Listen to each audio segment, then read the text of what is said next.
Got one he can have if he wants. 10-month-old puppy. German Shepherd.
Brian? Yes, sir. Do you have a funny mask to spare? Not only, but I did. I know you wanted one.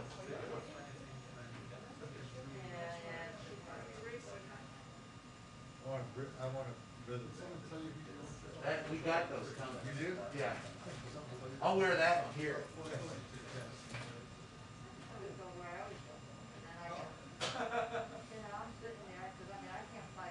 Yeah, so they were telling me $35. Bishop. Are you kidding? $35? It just opened. And it only seats about 20 people. I mean, I know. that's I can never get my. I love playing there, but the band never wants to play there because they're small. Too small. Or student father, you know. I mean, my guys always want to play Union Jacks.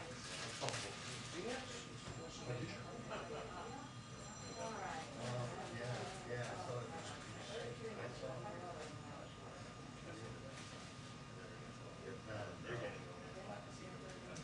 Who's that? Stone. Oh, Wow. I've seen him about 6 or 7 times. The first time I saw him, Nick pulled this early 70s. He pulled out the money careless and blasted out. My girlfriend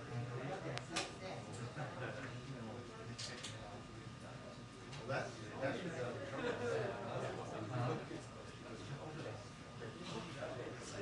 That's what got me trouble. and that was where, what's his name? I just look up all the time and if someone's staring at me and Oh, give me dirty looks somewhere. And then pissed me off, pushes everybody off. yeah,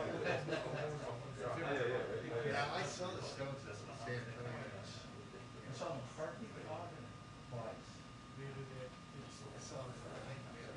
Yeah, I saw the Stones there too. I saw the Stones and McCartney. One at the Alamo Dome and I forget the other. We saw him in Houston.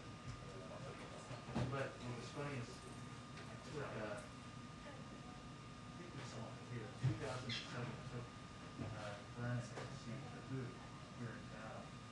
That was, I'd seen a few, I haven't seen, in fact, I was at Cincy when they banned special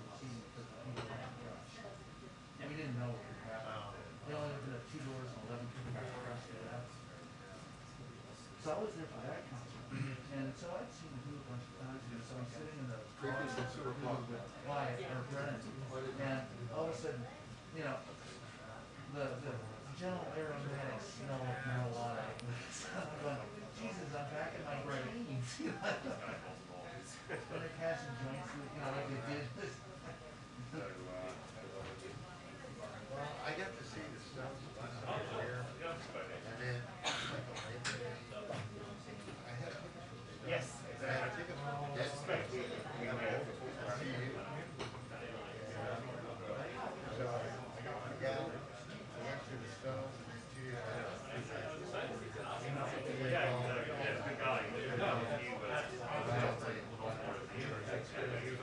That was one of the great. That's definitely the arms. That's the arms. In fact, that was my first concert. Now I don't even want to go to concerts. yeah, I'm I was looking at this one. I don't care about it. Oh, Stones in Vegas would be fun. Yeah, when, yeah, send me, Well, the Stones are usually. send me a link to your slide today. As I got years ago. Yeah, I was covering that. like, Lisa White, The Trump counter trial. And I thought this, you know, I got to a practice. otherwise, Stones the pandemic event. Bono was running the lights. So I, So this is Bono. right. But I thought, man, that's a little jacket. Some of the Stones have actually carry water, bananas, and fruit. And I go, what happened to the second one? I would get on that.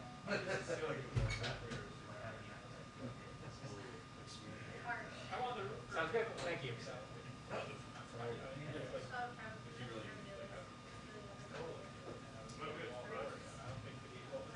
Yeah. I don't think it's gonna happen at 1:30.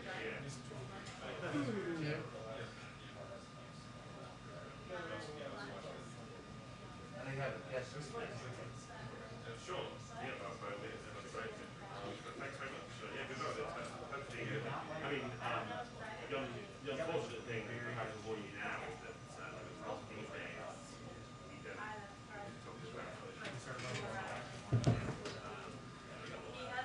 actually, we have one around Washington, you know, we take a lot of meetings and photos. But you know, maybe we'll see. Certainly, you know, last year.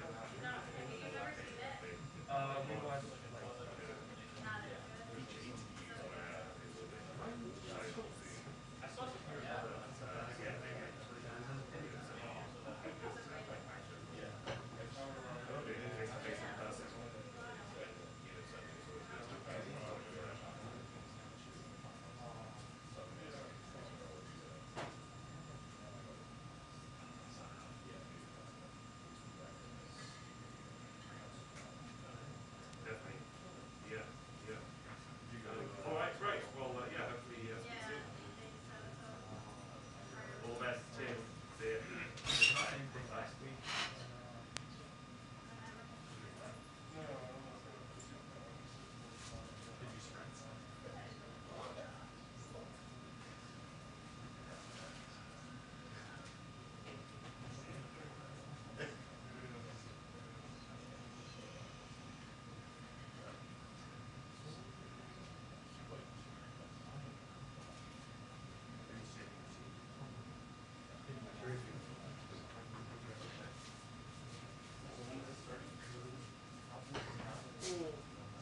Bye.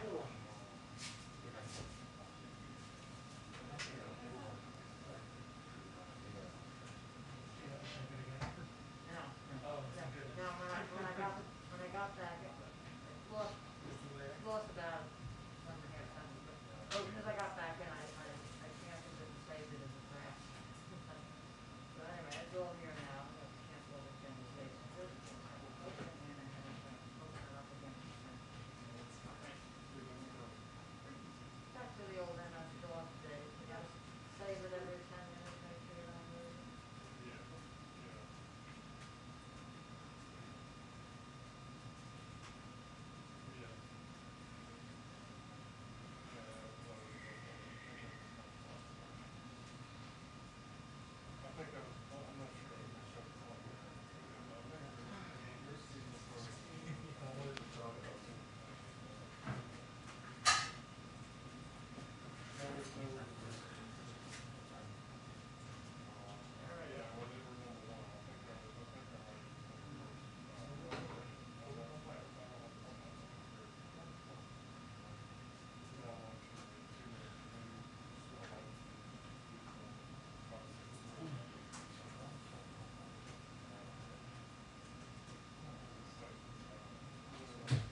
2 o'clock. 2 o'clock, great.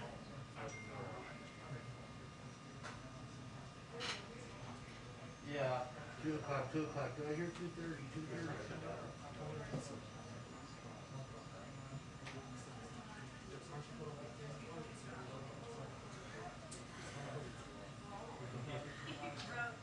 Josh, like, your name was Josh. Well, I'd say that I would, yeah, can't get it, I'd say. Oh, my goodness.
21st anniversary of our first date. Yeah,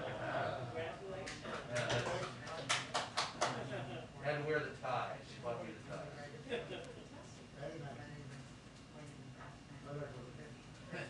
Where'd you go on your first day?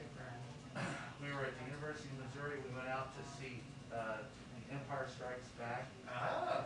And then we went to a restaurant called Bobby Buford's, which was the she end of the steakhouse.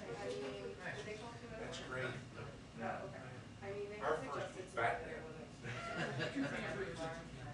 By then we were married. When my kids were little, I wouldn't let them go up in the attic, and I would go, you can't go there. They say, why not? And I go, What? so for a while they believed it. Kept them out of the attic.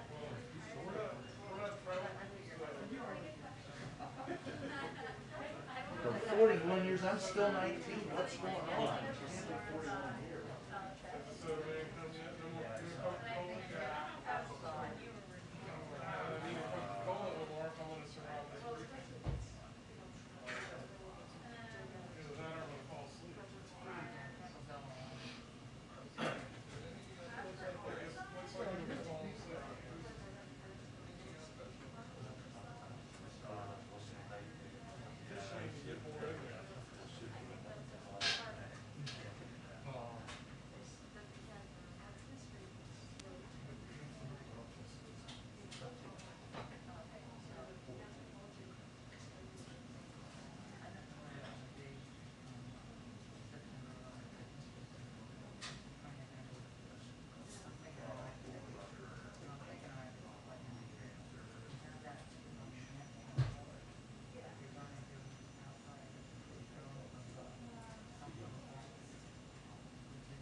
I never drink this shit that's gonna get me going. Well, there's nothing left in there for you there. Yeah, I know.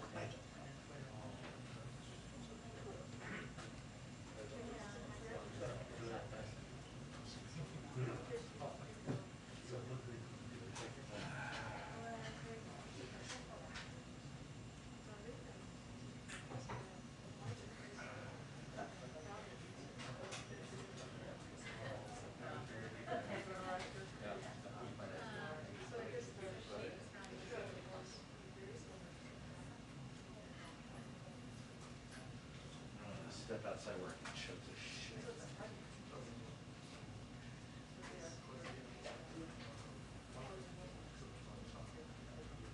No, I didn't.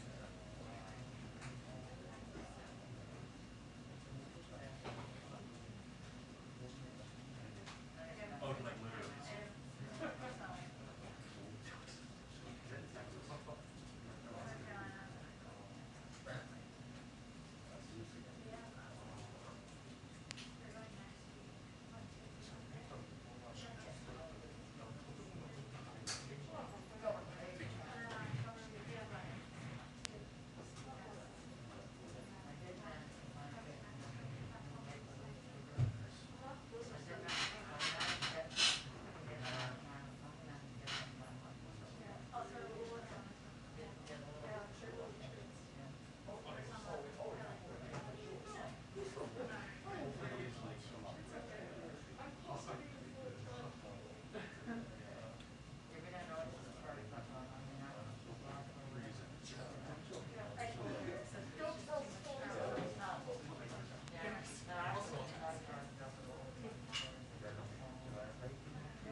You want this now? Oh, yes. Yeah, Put a fresh battery in it.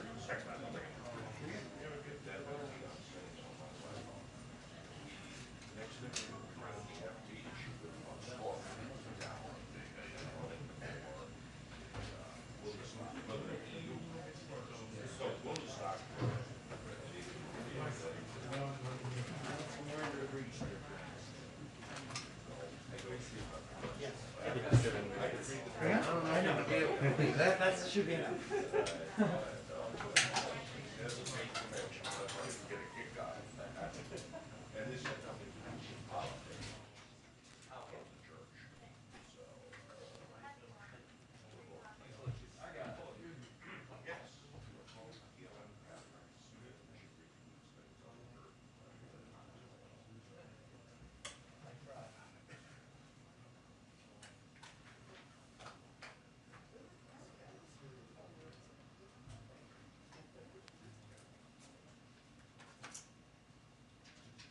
Woodwinds, oboes over here, the rest of the brass over there. Strings up front.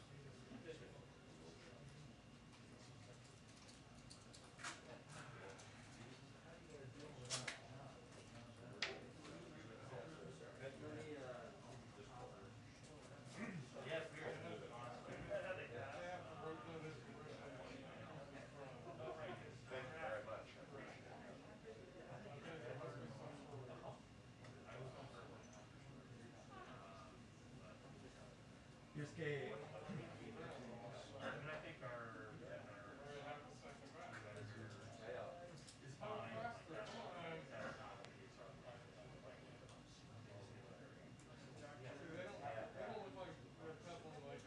es que en el último mes los casos de COVID en Nueva York se han cuadriplicado y los hospitalizados.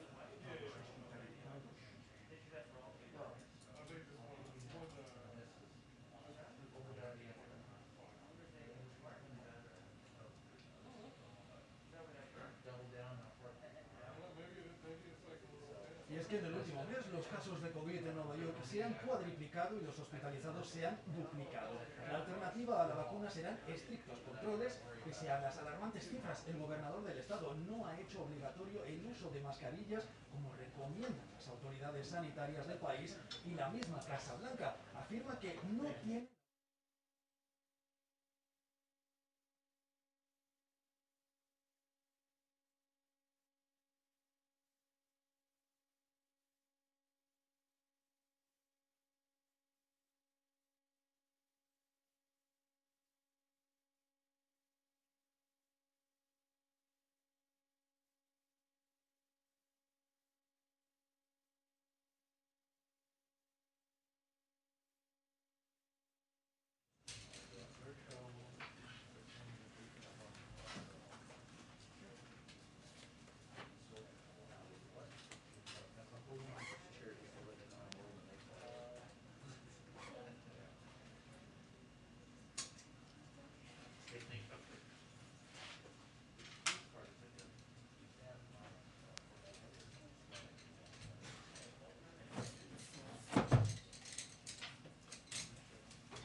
No,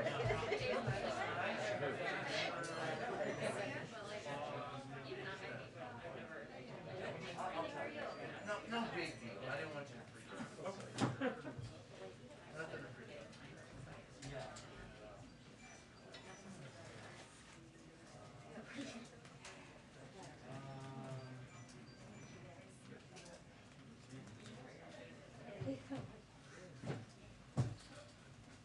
If I didn't wear no family, it was pretty easy.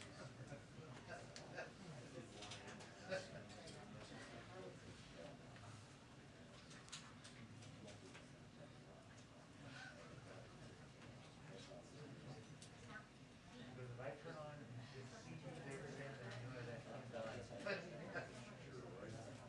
Yeah, it's horrible. We'll see.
Don't know.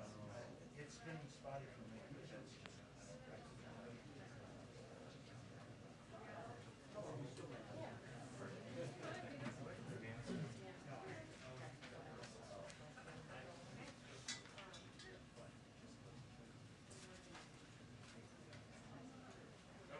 Oh, maybe that's how it is.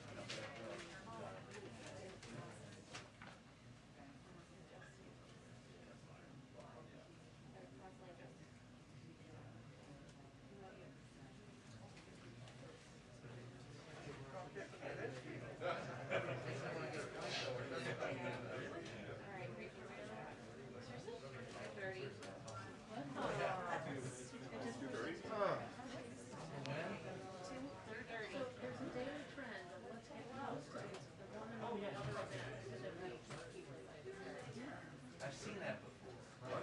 Yeah, we've seen this numerous times. Yeah.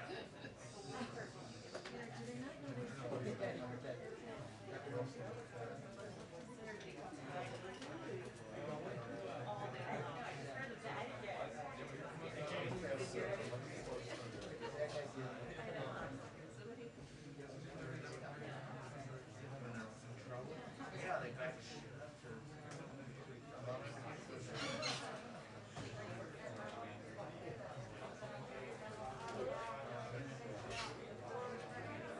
Okay.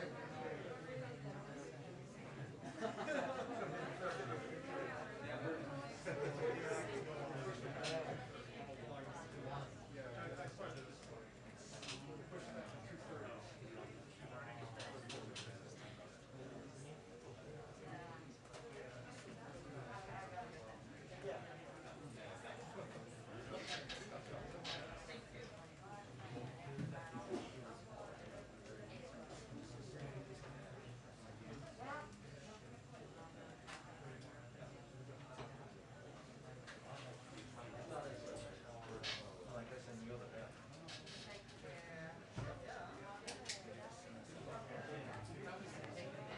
Yeah, I could take it.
but tell mommy to do like you.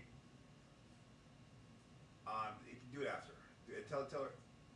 That's okay. Well, that's fine. Doesn't matter. That's okay. Then do that. Cool. Sure. Bye.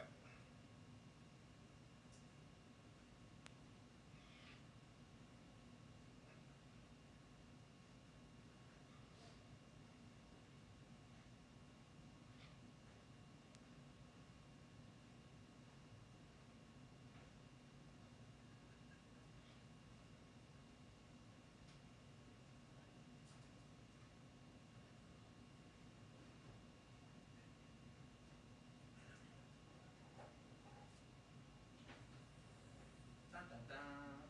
They put it off to 3 yet? Right. I didn't Not do long- it. not long Wasn't me, enough. I wasn't even in the vicinity. It's not my fault. Yes, sir. Johnson, you need it? Oh, What? what was it? 2:30 last I heard.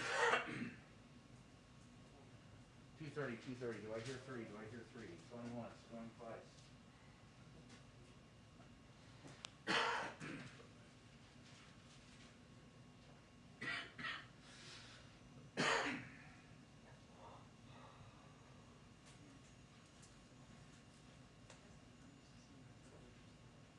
Hey, Gary, remember the year?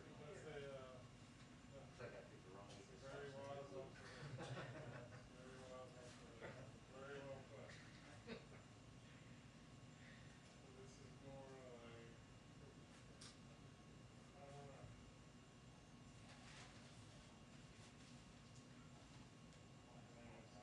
Yeah, it's a leg straight. You swing it up and grab it, and if you get underneath it, then you gotta push with the leg. Right there.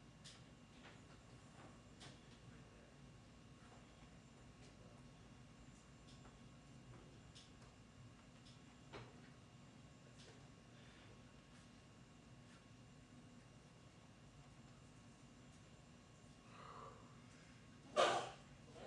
And then it's like a hold for a period of time.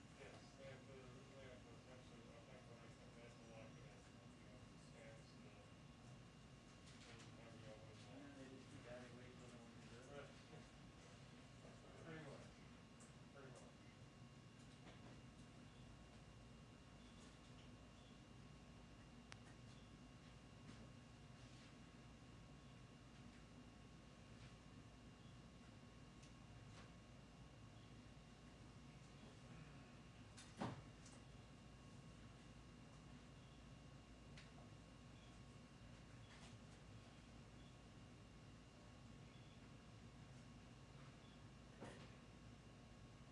I love that you're just like old school reading a paper. Yeah. Your own paper. Oh no, No, it's I'm mine, reading it's the mine. My competition. God, you're like, I've already gotten through mine and I'm now on the Yeah. competition. No, I love that you're just like, I got nothing time. Yeah, Just I'm reading a just, paper, yeah. just reading a Just newspaper. chilling by the briefing room.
So swinging the boys in school, feet flying up in the air.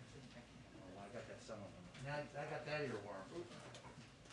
Because they're going to be right here. Yeah, I'm going all the way. Excellent. Check. Put yourself in there. Just like the weight. Dun, dun, dun. Rim it up. Yeah, I'm taking this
I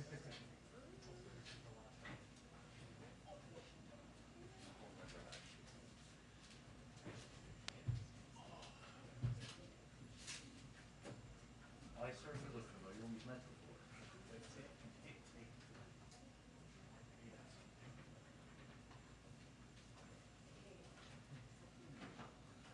Not me again. Hi. But everything.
know, they're in there tossing coins.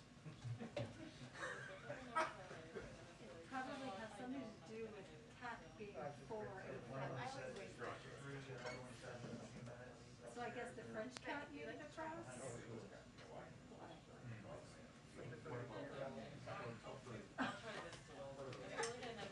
It's like watching my kids trying to tell me who knocked over the vase. It's not my fault.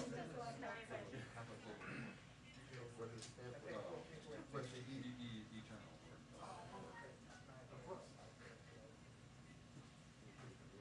Gotta know the French for that. Yeah, yeah, exactly.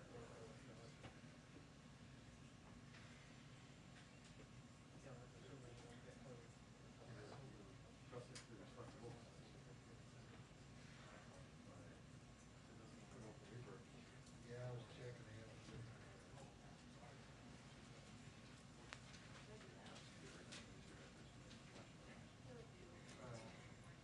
Appreciate the teaching.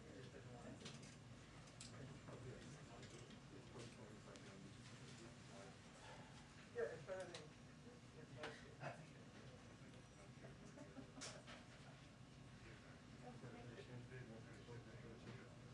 Oh, that was.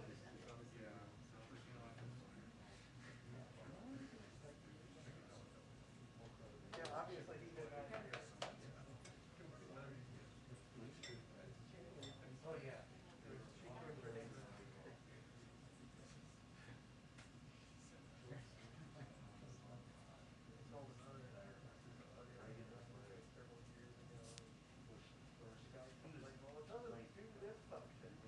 I'm thinking, I didn't even know it did that, let alone have it be broken.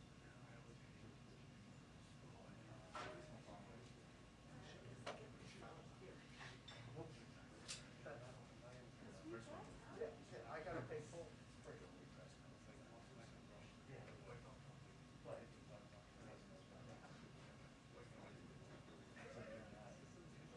Yeah, yeah. And yeah, they live in California. Yeah.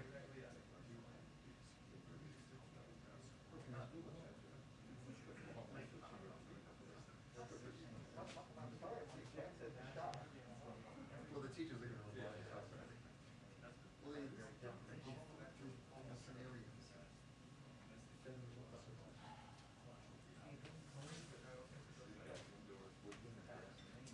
Yeah, it's tough to play. It's really tough.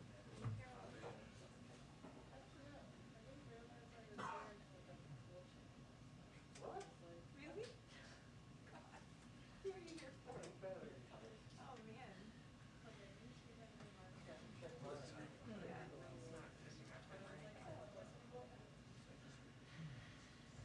Cool. It's good to know that. So sweet.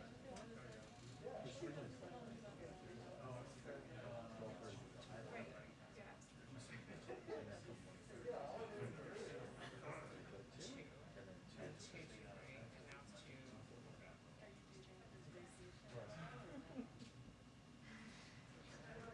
Yeah. Just got stuck on the weekend.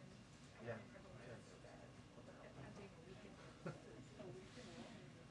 doing a weekend. Yeah. That's what I wanted to do. So jealous. I can't remember. I can't remember if all was person and stuff. But it's like string Camp David for like yeah. But I think at some point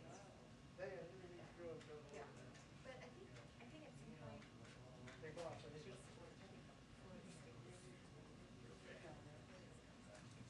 Yeah.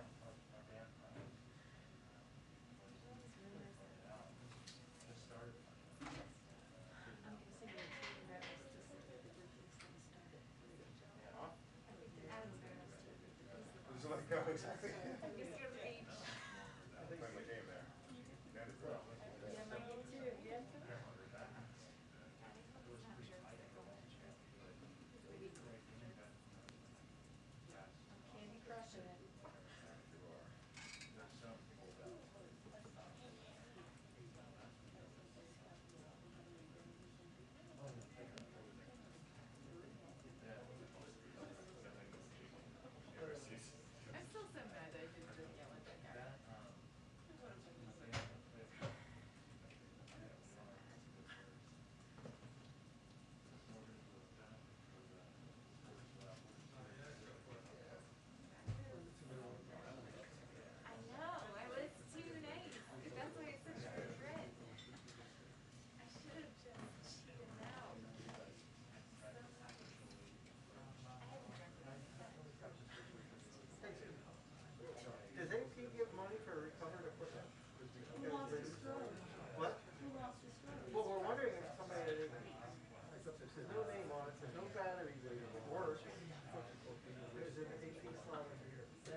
try to get see them like this.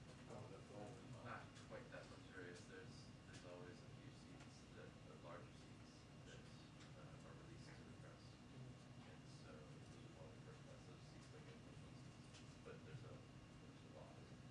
But right before you leave, you should all your games have there are 5 of those seats available. You were right. The first 5 that come out with those You were right seats. about 3. The rest of everybody else. Right. Come in. They're like, It's I figured when they were tossing coins back there, I kind of started. You didn't call, so you called that at like 1 p.m. So it's not terrible for the. When are we gonna do it? I think it's Joey. I was. Oh. It was metaphor. It was a metaphor where they didn't seem to know. I think the briefing, I think today's briefing is scheduled now for tomorrow. my first ever time on the plane. I got lined up this quick to get Really engaged. that trip to avail. And my reporters was thinking this is really great.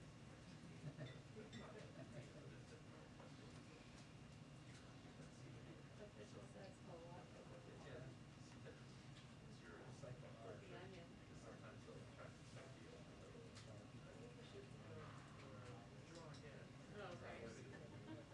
That's your seat. We turned off. Yeah.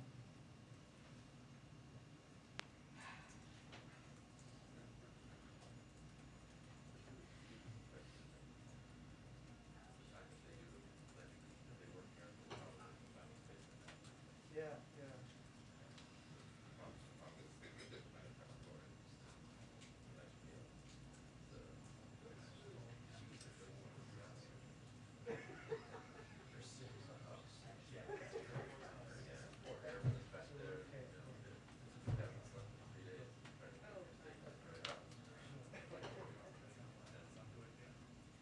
But you actually could be like.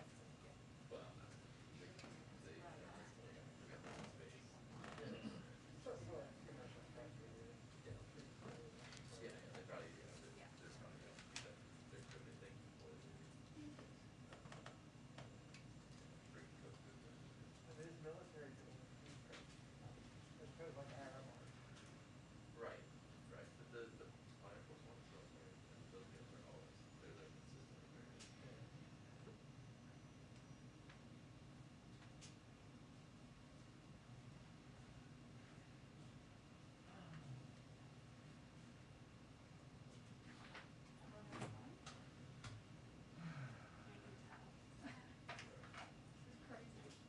Have a 2-minute warning on the briefing, 2-minute warning on the briefing.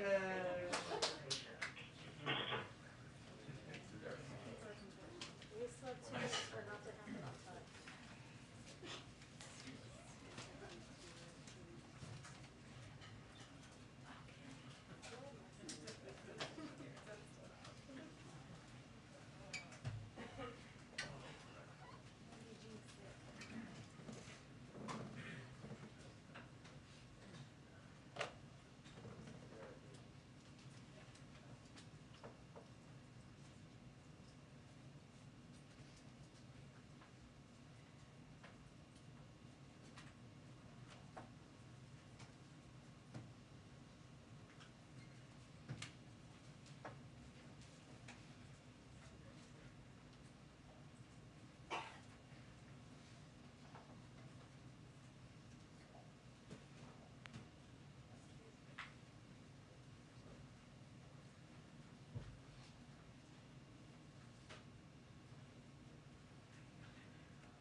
Hi, everyone.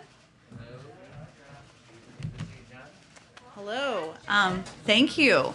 Well, thank you. I know it's a later briefing this afternoon. Good things are worth the wait. And with that, I'm pleased to be joined today by Jen Sperling, who probably doesn't need a great introduction as the former NEC director in 2 administrations and the person who's overseeing our American Rescue Plan implementation. He's going to talk a little bit about where we are on housing, take a few questions, and then we will proceed with our normal series of events. With that, go ahead, Gene.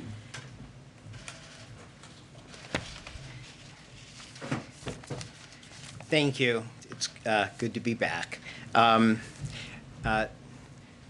You know, our president so deeply believes that every avoidable eviction of an American family hurt by this pandemic is an avoidable heartbreak and harm to a family's economic security and dignity.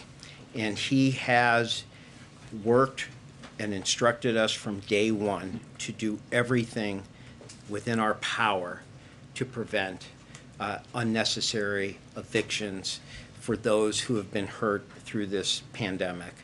What I wanted to do today is just give you a little background on the statement that is coming out today that deals with both evictions, our executive actions, and the emergency rental assistance plan for state and local governments. On evictions, the president has long fought for an eviction moratorium. He actually proposed extending eviction moratorium to September 30th when he came into office, and I believe that was not possible due to reconciliation rules, but that was his initial policy position he put forward. He has also supported the CDC extending their eviction moratorium first from January 20th to May 31st, then from May 31st until June 30th. And then even when there was legal questions and legal risk, he supported them extending it through July 31st. Unfortunately, Supreme Court declared on June 29th that the CDC could not grant such an extension without clear and specific congressional authorization.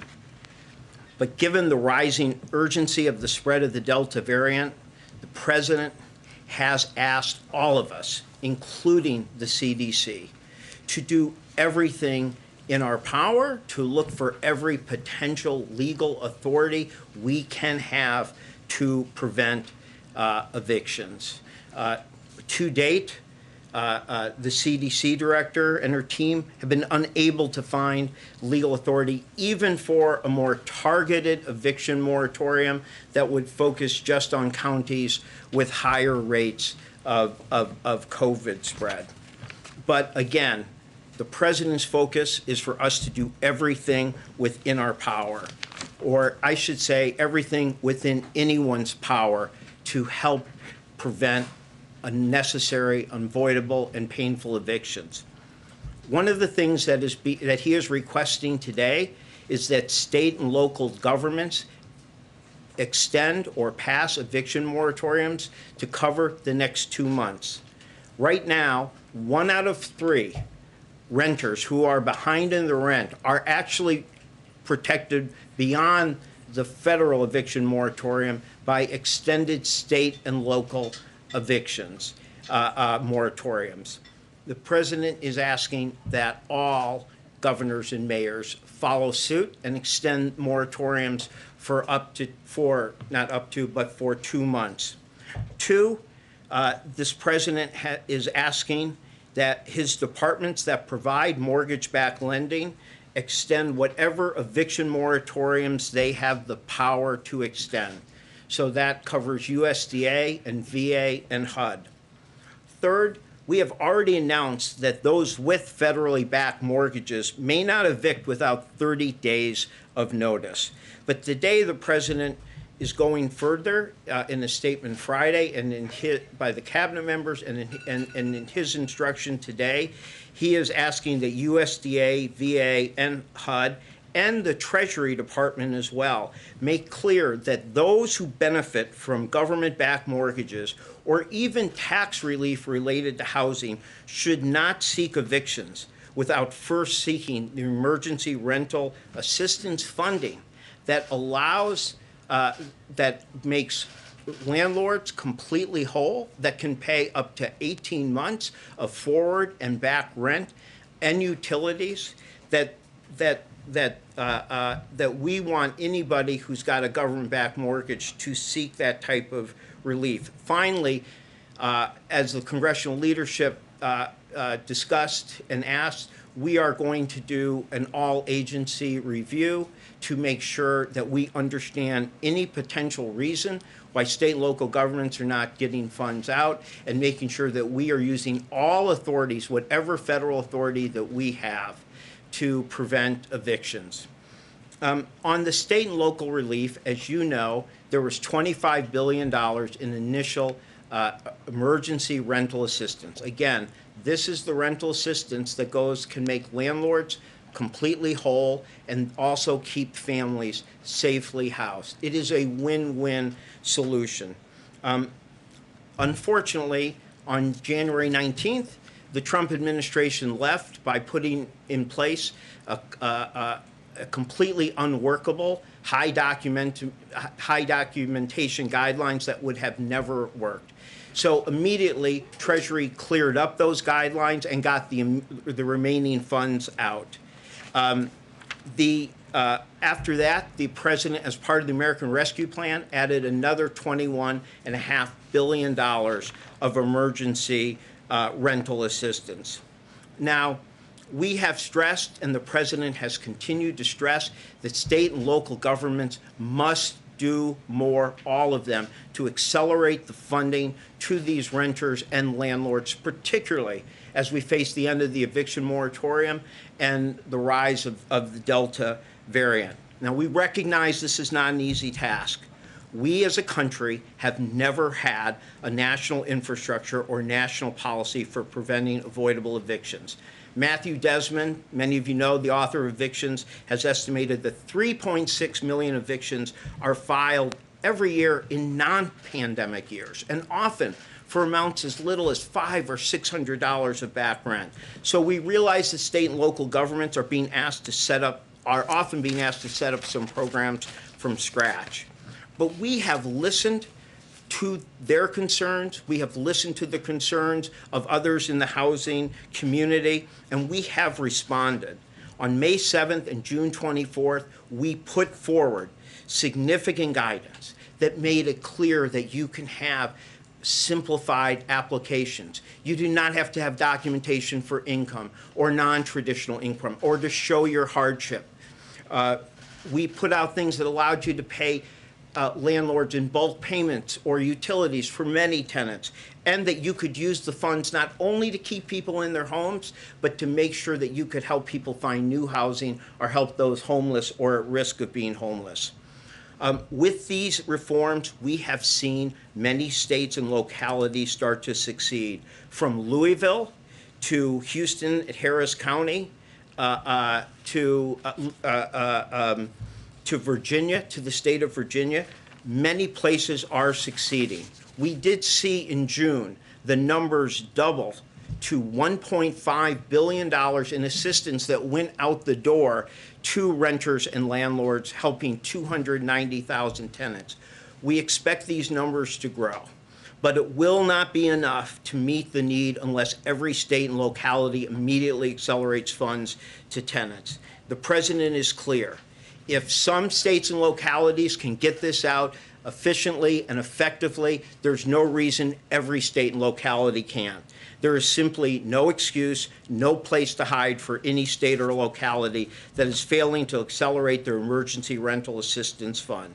So the president is asking today that at the state and local court level, that they heed the call of the Department of Justice to pause evictions, to ensure that evictions are a last resort, not a first resort.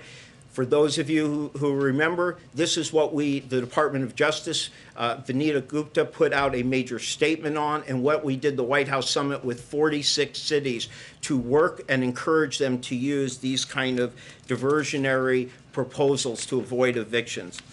At the request of the congressional leadership, if I mentioned, we're investigating all reasons for any delay of state and local funds and whether we have the power to compel more expeditious use. He also is calling on utilities and landlords to use the funds that Congress has made available to them, the emergency eviction funds, but also other funds in water and heating that they can use before they move to evict. And finally, he's asking the Treasury Department to make clear, you can not only use your emergency rental assistance funds, the $46 billion, but any of the funds in the $300 billion state and local fund to help with dealing with housing needs of anyone hurt with the pandemic. And that includes working with courts and legal aid and counselors, or to help give more incentives to landlords to cooperate with them who are willing to house those who are homeless, those who are have been evicted, or to provide more longer-term stable housing to the most hard-pressed renters. The message is very clear. This president wants to do everything within his power. We are still investigating what that legal authority is, whether there is any options that we can have on eviction moratoriums beyond what we've seen. But you can be sure of one thing: whatever is in the power of this president to do to prevent evictions, he is committed to doing. Nancy? Thank you so much, Jean. So House Speaker Nancy Pelosi is still calling today for the administration to extend the eviction moratorium. She seems to believe that the administration can do it. So what is the disconnect here? Why does she believe you have the power to extend the moratorium, but the administration is arguing you don't? Well, I would say that on this particular issue, the president's not only kicked the tires, he has double, triple, quadruple checked. He has asked the CDC to look at whether you could even do targeted eviction moratorium that just went to the counties that have higher rates, and they as well have been unable to find the legal authority for even new targeted eviction moratoriums. I mean, we share so much the goals of Speaker Pelosi and others on the Hill. You know, we mean this. This is a president who really understands the heartbreak of eviction. He is the reason why he is pressing and pressing, even when legal authority looks slim, is because he wants to make sure we have explored every potential authority. So this is, again, this is a president who is double, triple, and quadrupling this, and is not just, and is responding by then saying, if we don't have legal authority in some place, then we need to do a wide administration and state and local look at where we do have the authority to act and prevent evictions. She and other House Democratic leaders said they got very little notice from the administration that it felt that it was unable to extend the eviction moratorium. And Dick Durbin, senator from Illinois, said a couple of hours ago, it looks like somebody dropped the ball. Did it take too long for the administration to determine that you weren't going to be able to unilaterally extend the eviction moratorium? No, I think the wording in the Supreme Court opinion was fairly, clear, that they said the CDC could not grant such extension without, quote, clear and specific congressional authorization. I think really what has happened, what we are all dealing with, is that the rise of the Delta variant is particularly harmful for those who are most likely to face evictions. And as that reality became more clear going into the end of last week, I think all of us started asking, what more could we do? And we were very focused and have been extremely focused on the state and local relief.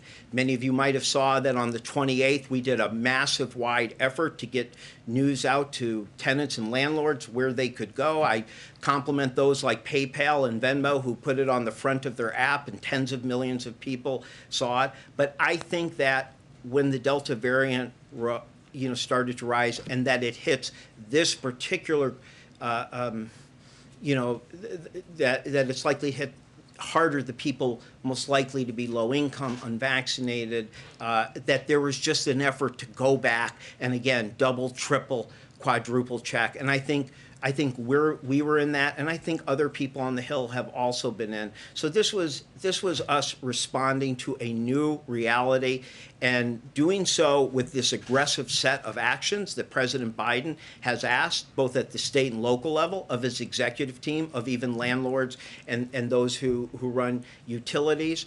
But I think on the eviction moratorium issue, we have run into so far what seems to be very difficult obstacle from the Supreme Court ruling. And again, the president went out of his way to push to the CDC today to look even at 30 days, even targeted to high, counties with higher infections. And the CDC independently came back and said that they could not at this time find the legal authority. I don't think this means this president's going to give up. I think he's going to keep looking and pushing and kicking the tires and fifth, sixth looks, but we're going to do everything we can. But is there any, Is there any contention or indication? Thank you very much, Mr. Sperling. But the Delta variant has been around for weeks and has been the dominant strain in the United States for several weeks as well. So why did the president wait until Sunday to ask the CDC for a targeted moratorium focused on those areas with high case rates? I think what you're seeing is a president who's just trying to do everything that he can in his power, and part of that is also going back to places where he has heard initially that we do not have legal authority, and he's saying this is so important, I want to double and triple check. I want to ask the CDC independently if they share that same reading of the Supreme Court's view, and I think he's going to continue to look. So I think this just reflects a continuation of a president who is looking at every possible authority we can do. And to be honest, when he is told there is not authority, his response is, because he cares so deeply, is to double, triple, quadruple check. And that's exactly what him going to the CDC represented. I just think the question from progressive, even progressive Democrats, is that you got this ruling from the Supreme Court at the end of June, so why did it take so long to call on Congress to act if it is so important to him? Why did it take so long to go to the CDC for this 30-day moratorium that he was seeking? Well, again, I think that the fact that the Supreme Court had ruled that way, I mean, remember, knowing we face some legal risk, supported extending the moratorium to July 31st. The Supreme Court chose not to strike that down, but the ruling said very, very clearly that that was because it was rolling off on July 31st and that extensions would require congressional authorization.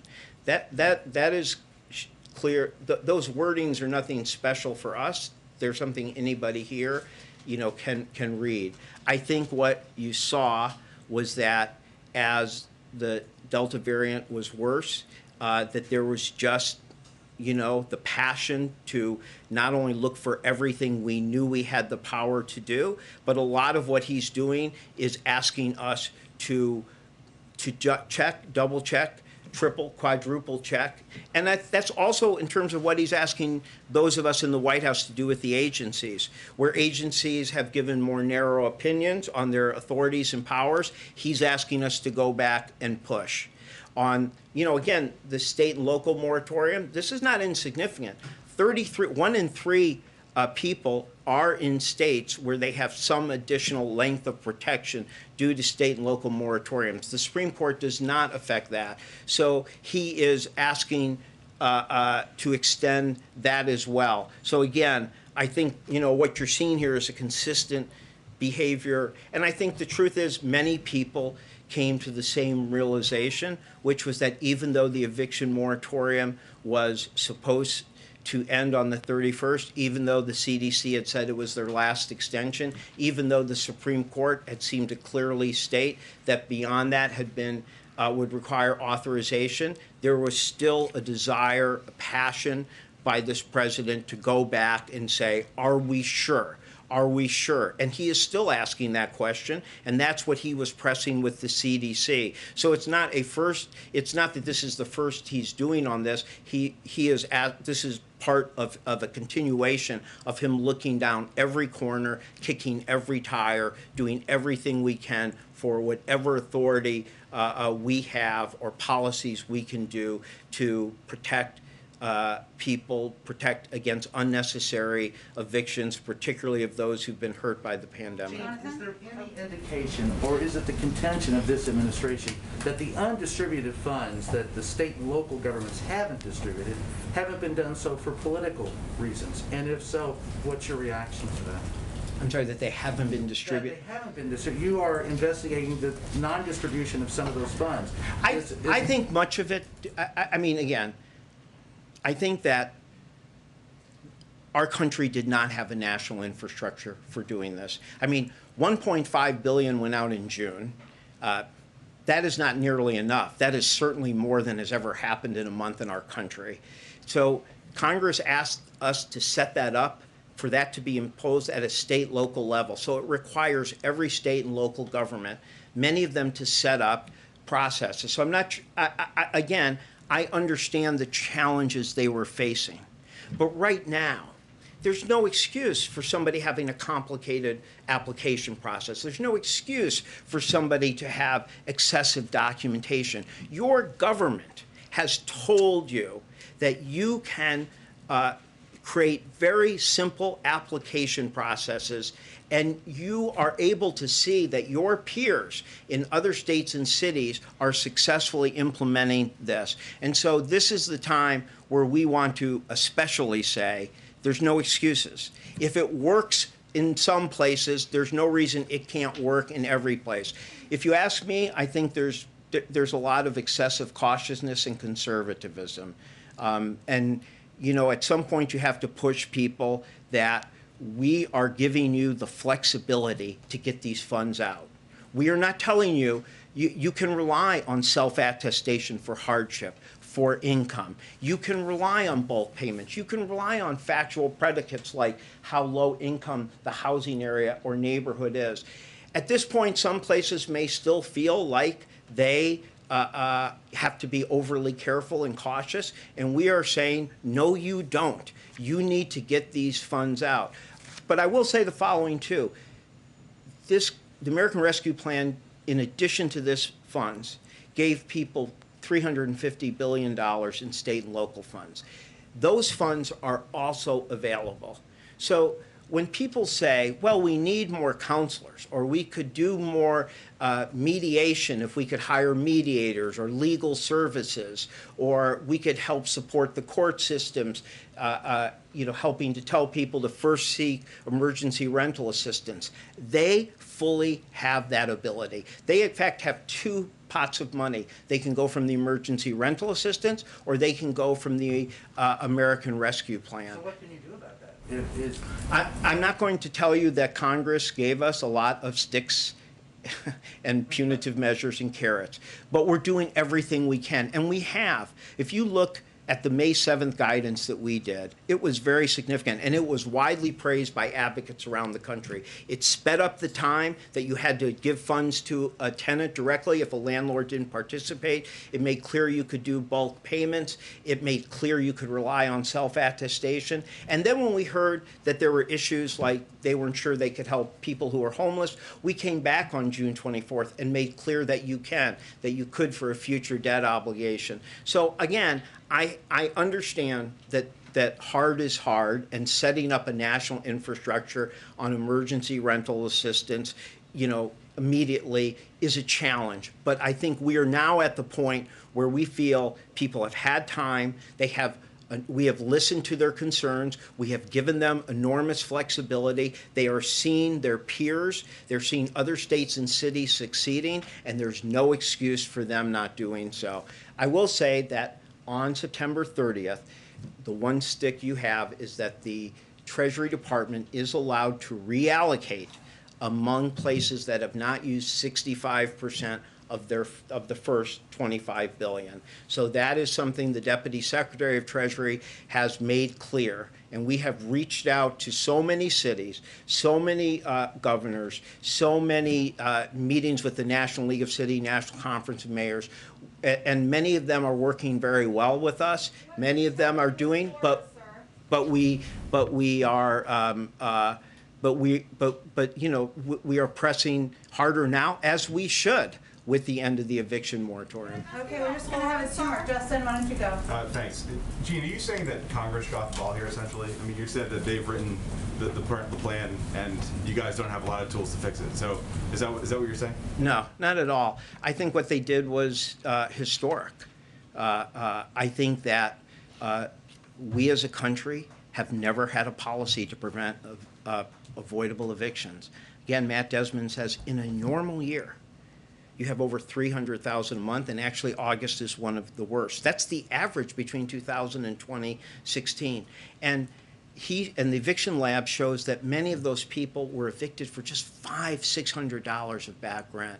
So I think the idea that Congress pushed for us to create a national infrastructure that we could get this out and to put the amount of money in there that could help make landlords whole. Remember, the thing about the emergency rental assistance that's so important is that it helps struggling landlords and struggling tenants. It can pay up to 18-month forward or backwards of back rent or back utilities. So it is a way to make a landlord who is struggling whole while also keeping that tenant and their family safe and secure. I'm just expressing the reality of the fact that we do whatever we can with the tools we have. And we have found that the guidance has worked. Listening to people, making clear you could use self-attestation, making clear you could have low documentation.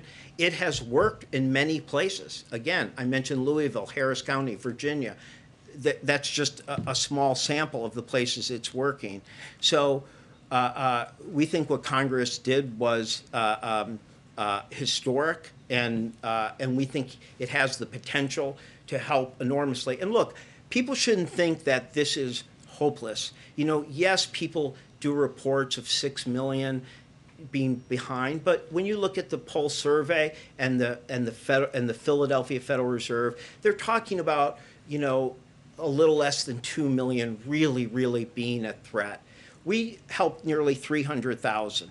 If we can get those numbers up, imagine if you were at 500,000. That meant you could be helping 1.5 million over a few month period. So if states and local governments rise to this great resources that this Congress wisely gave to them, there is every reason to believe that they could have a substantial effect in mitigating these evictions. And that's why we're pressing so hard, and that's why we're going to look for every bit of authority or persuasion or guidance that we can make. I'm just saying that the reality is there's not like a punitive stick. That doesn't mean that there was anything wrong with what I think is really a historic element of the American Rescue Plan that I think could not only be helpful now, but going forward in preventing unnecessary evictions that we know have often heartbreaking and longer-term impacts on families and their economic and health stability. I'm just going to go to Yamiche. We got to wrap it up after that, but so we go to the farther back. Go ahead. Thanks so much for taking my question, and thanks Sure. for adding one more. I guess my question is, it's two-part. One, why not force the Supreme Court to make this decision? And two, is that decision not to actually go to the Supreme Court and force them to strike it down? Does it have anything to do with fears that the Supreme Court might strike down the administration's broad use of public health laws for other policies? You know, I do not necessarily. I believe that people have been examining whether there is legal authority to go forward, period, whether there's legally available option.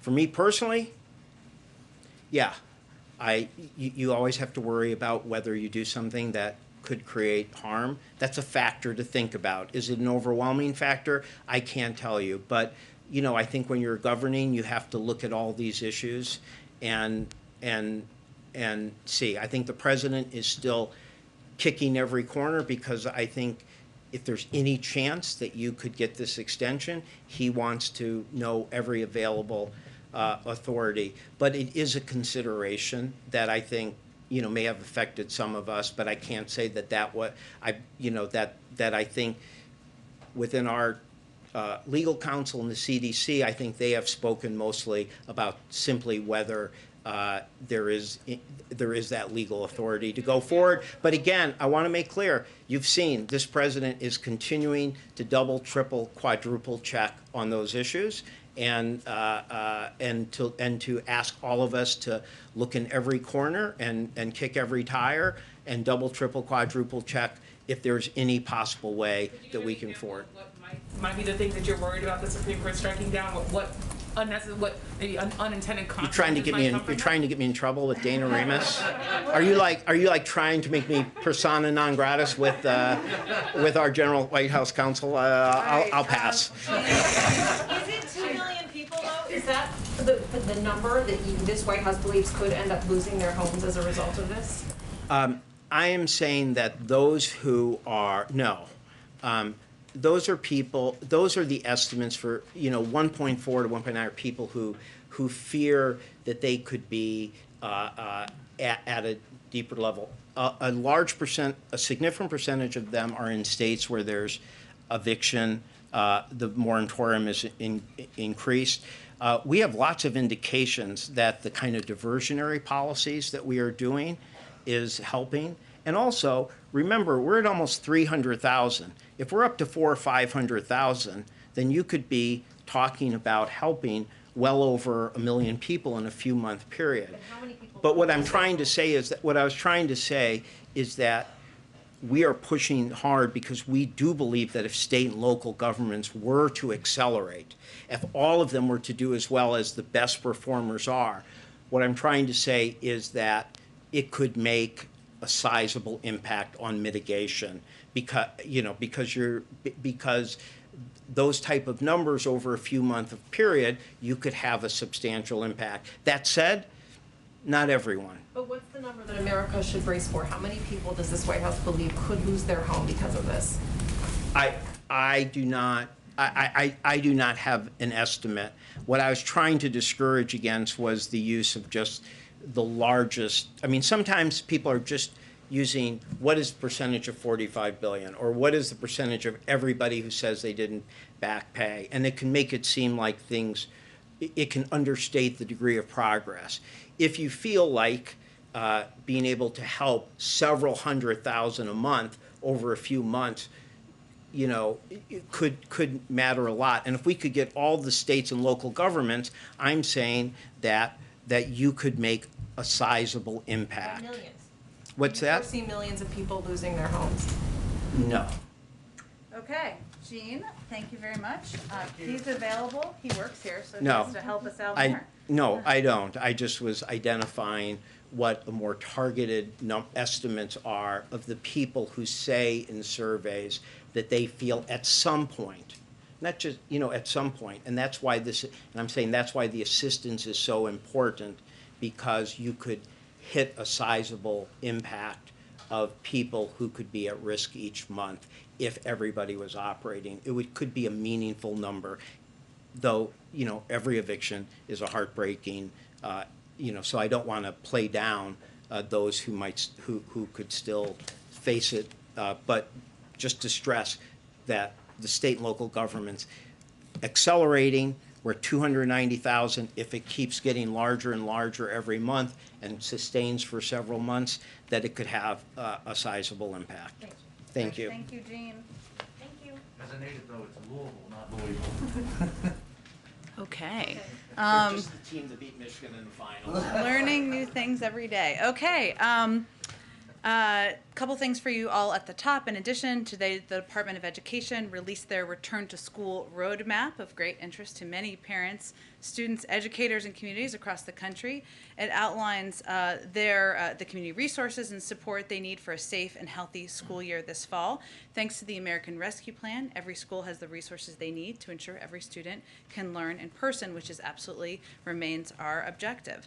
The roadmap addresses 3 landmarks and provides strategies and resources resources to get communities there, including health and safety, vaccinations for Americans 12 and older, and indoor masking, social, emotional, and mental health support for students, and accelerating academic achievement.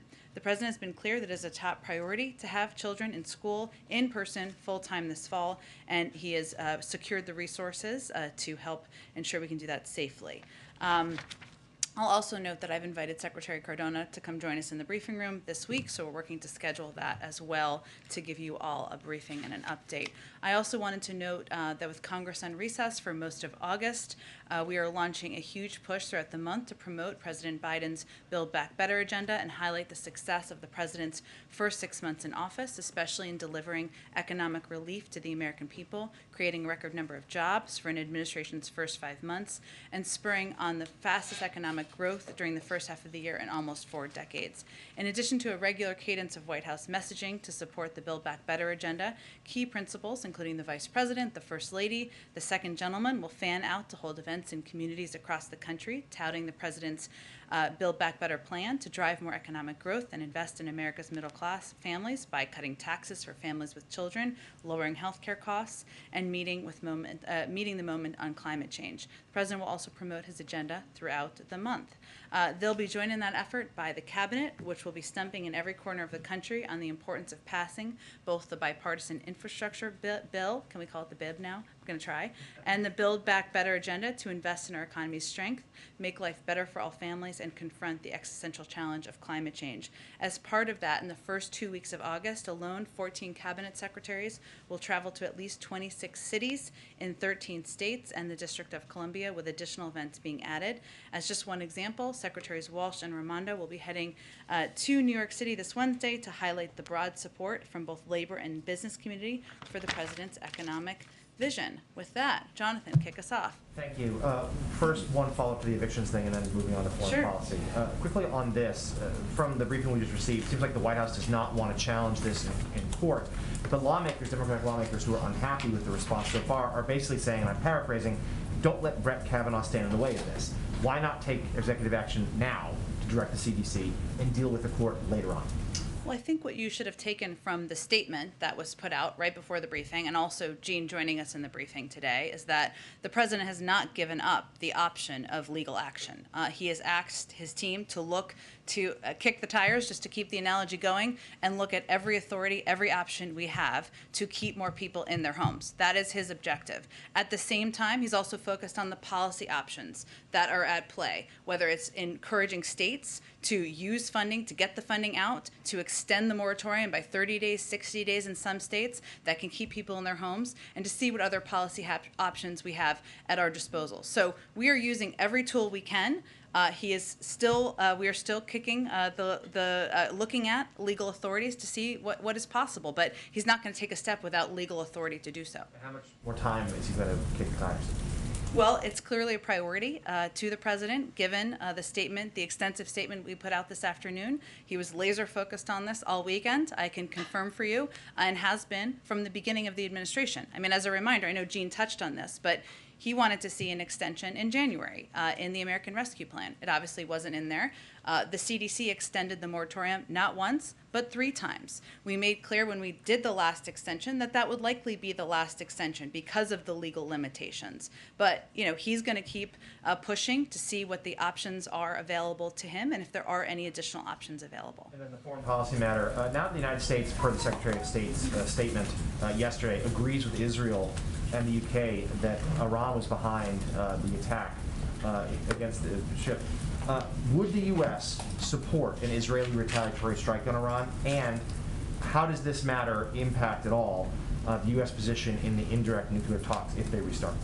Well, as a sovereign country, Israel is going to make their own decisions. But I will say that as it relates to our own engagement in nuclear talks, which we, of course, do have authorities over, or do have decisions to make there, our view is that every single challenge and threat we face from Iran would be made more pronounced and dangerous by an unconstrained nuclear program. So put another way, constraining Iran's nuclear program by returning to the JCPOA will put us in a better position to address these other problems. It doesn't mean that it will take care of the other issues that have been ongoing concerns we've had with Iran. They are a bad actor on the global stage. They have threatened our own military, as we all know. But we continue to believe that pursuing a diplomatic path forward, that pursuing an opportunity to make sure we have greater visibility and into what their nuclear capabilities are is in our national interest. Go ahead. Hey, just quickly, on Friday, the president was asked whether Americans should expect more guidelines coming out because of COVID, because of the Delta variant, and he said, in all probability. So what's on the table? I'm not, obviously the president is keeping the option open of making sure that he is, that the CDC and our public health officials can make recommendations on what's needed to keep the American people safe. I'm not in a position to preview that or to get ahead of any decisions they may make. What I can reiterate though is, and you heard Dr. Fauci and Dr. Collins reiterate this weekend, we've been clear we're not going back to the shutdowns of March of 2020.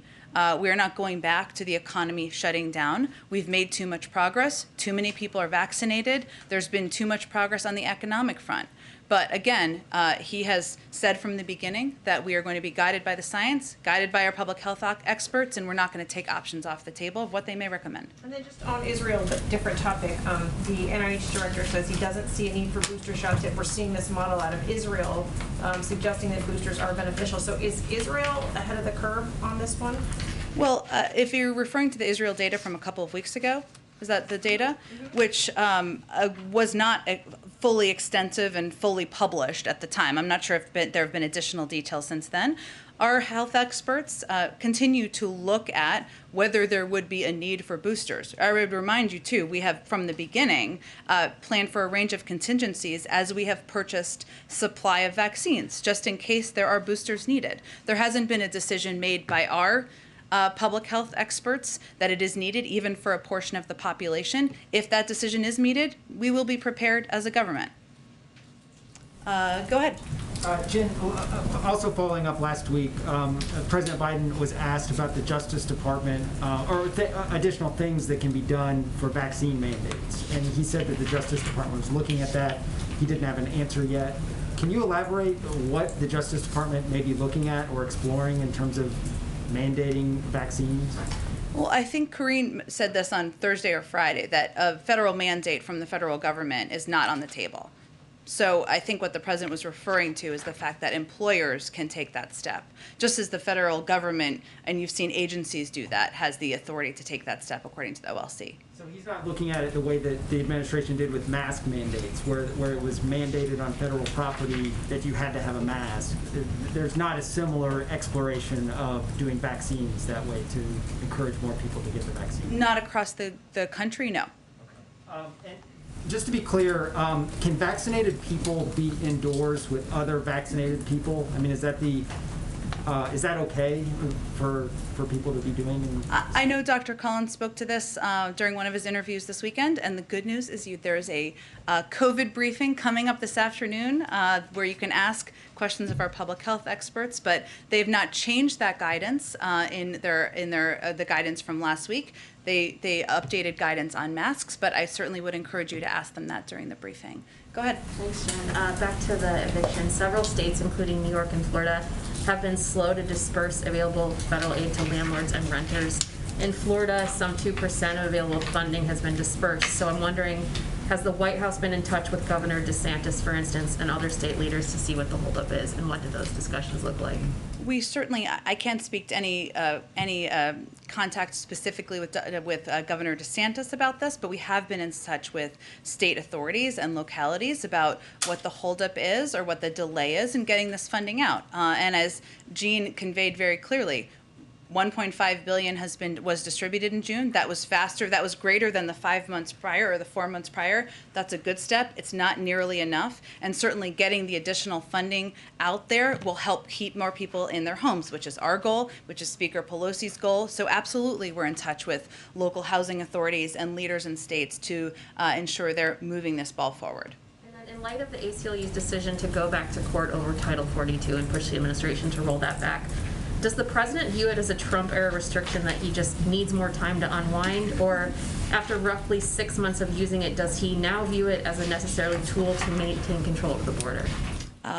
Neither. The president views it as a public health measure where the CDC is going to continue to provide guidance on how long it needs to be in place. We have not given a timeline of when they will lift Title 42, but we will look for them to provide us that guidance.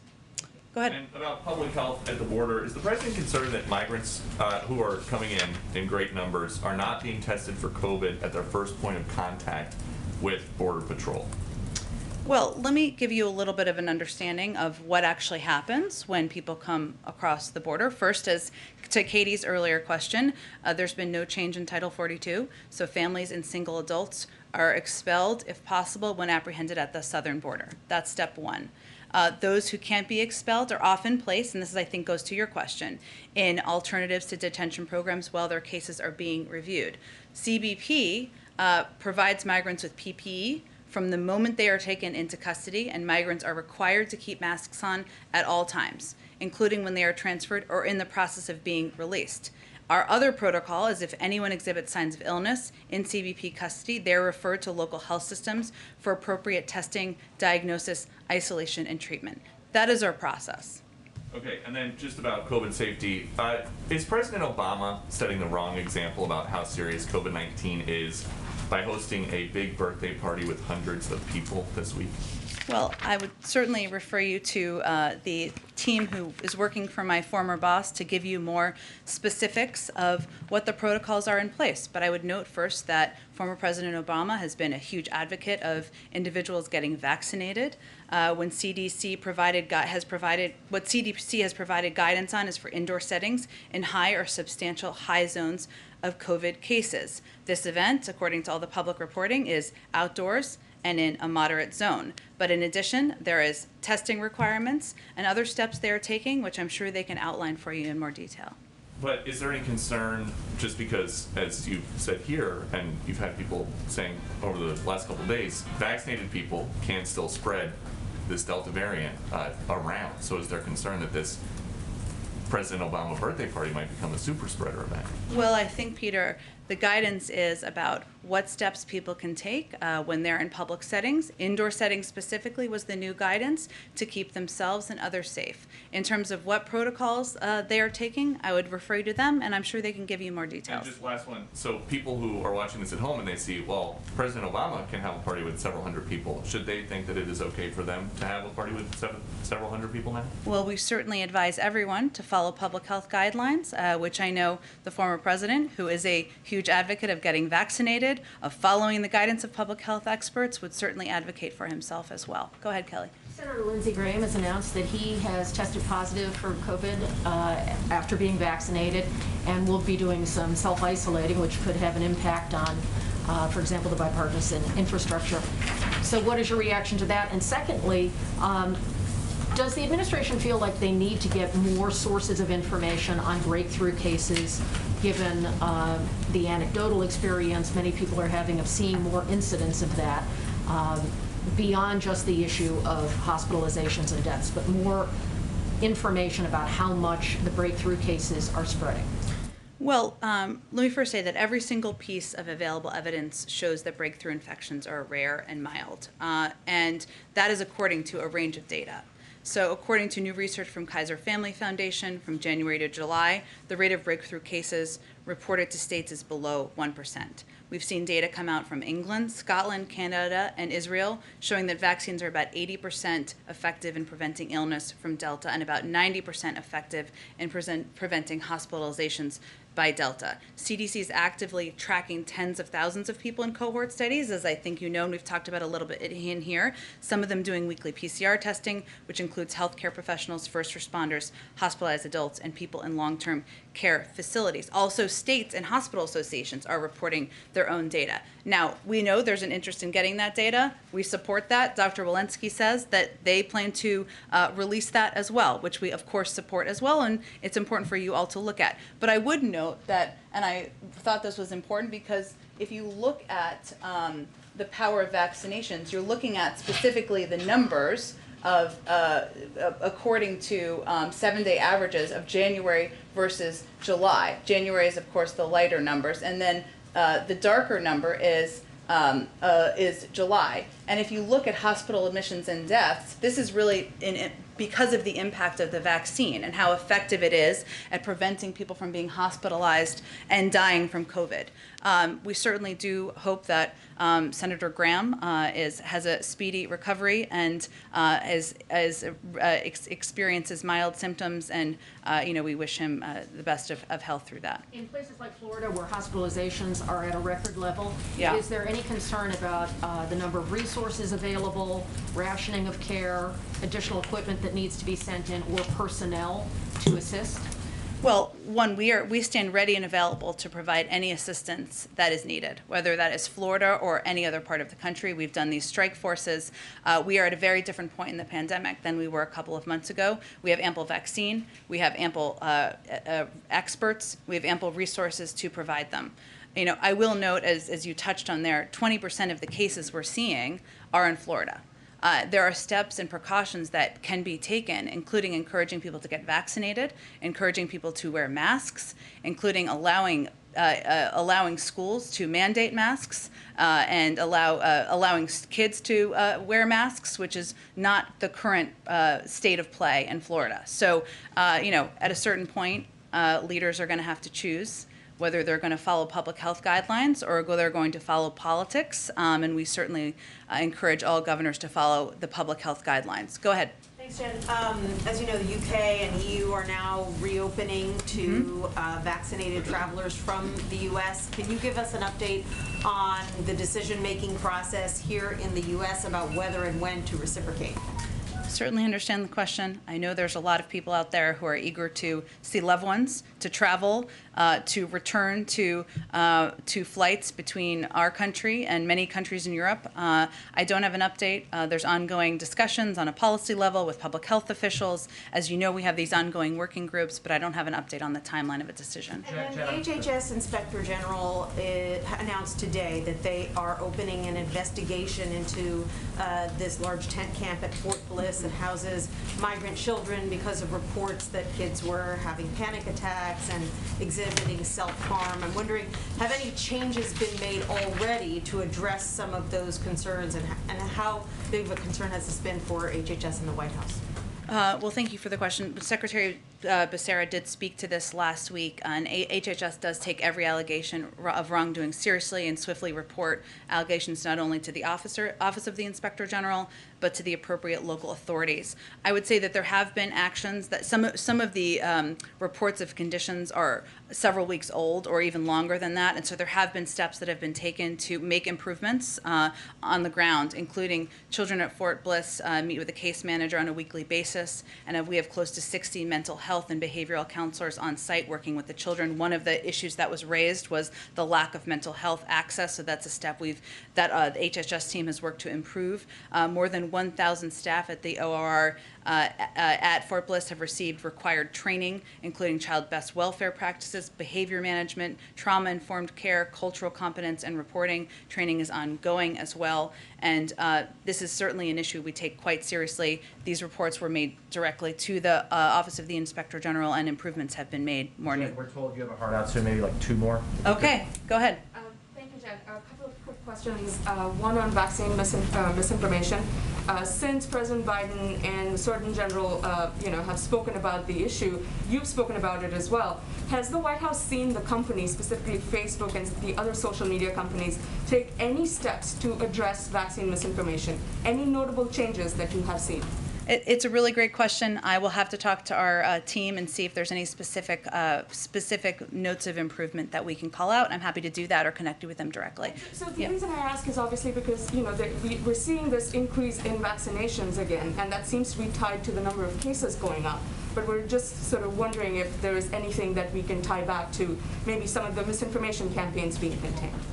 Well, look, I think that it's hard to draw a connection to one specific step in any local community. But there's no question, you see this anecdotally through a lot of your reporting, which is where people see their neighbor got a vaccine, their friends got a vaccine, and they're okay. And on the flip side of it, they had a friend or a neighbor who was hospitalized, and it made them go and get a vaccine. So certainly, it's an ongoing battle against misinformation. It's not just on Facebook, though that is a mechanism for misinformation traveling, no question. It is through a range of mediums. We all have a responsibility, but we are certainly seeing in the states where there are higher case rates, we've seen record rates of, I should say, very encouraging rates of vaccination, and that can be because of a number of factors. Go ahead. Sorry, I just had one more on voting rights quickly. Sure. There are 100 state legislators who are converging in D.C. today from over 20 states. They're going to be meeting with Texas Democrats. We did see the Vice President meet with Texas Democrats earlier. I just was curious if the President and the Vice President plan to meet with these lawmakers and if they have any message for them. Well, first I would say the President and Vice President, the message to them is we stand with you and believe that voting rights are a fundamental right for the American people across the country, and the President would love to sign voting rights legislation into law. This will continue to be a fight of his presidency, and that's why he's asked the Vice President to lead this effort. Go ahead. Two quick ones for you. The U.S. has now hit the President's July 4th goal to get 70% of American adults with one shot. What is his reaction to that goal being that a month late? Well, it was a goal that he set. We set as an administration because we believe in bold, ambitious goals. I would say it's a significant step that we have hit 70% of people in this country, of adults who are vaccinated. That's a good sign. It will help protect communities. It will help protect families and save more lives. But we've said from the beginning, even when we set this goal, our work would not be done, even when we reached it. And so we're forging ahead. And I want to follow up on something from Friday, which is that was said on Friday.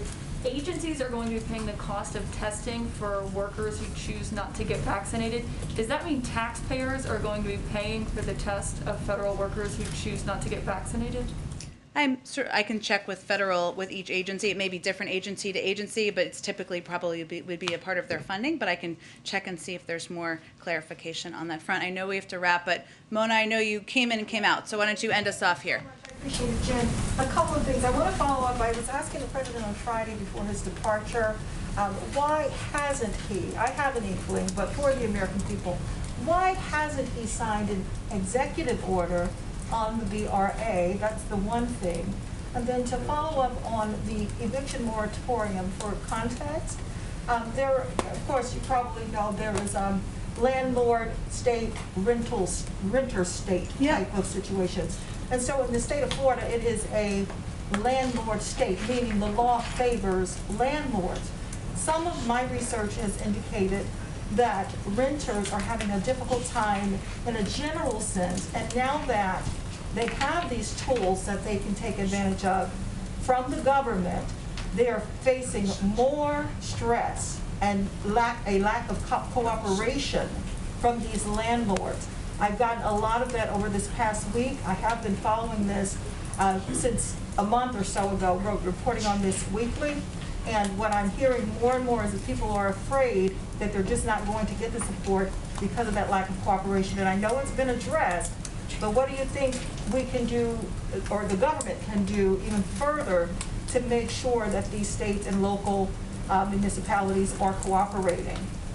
Well, Mona, I think one thing that's really important is to make sure that communities understand best practices and that they know how to get this funding out. As Jean touched on, there's unfortunately a dispersed system across the country on how to distribute this funding to renters. It's not just, the issues in the housing market, or keeping renters in their homes is not a new issue. It's one that has existed for quite some time, as it sounds like you know well. So one of the things we've done is we've hosted these 2 summits with 46 of the cities, with most tenants at risk, to help jurisdictions set up these new eviction prevention programs. And certainly we want to provide renters with the understanding of what their rights are in this regard, that this funding can go out until 2025, that this funding is something that the federal government has advocated for because we want people to stay in their homes. There's no question there's more work to be done, but the President advocated for this because he wants to make sure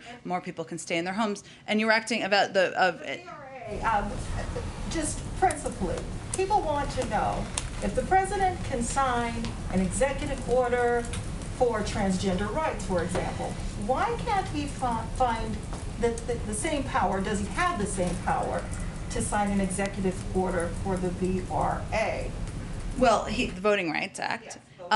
First of all, I would say that in order to make change permanent, you need legislation and you need laws passed. And the president is looking forward to and eager to sign voting rights legislation into law. There have been ongoing discussions, many of you have reported on, and he's going to keep at it.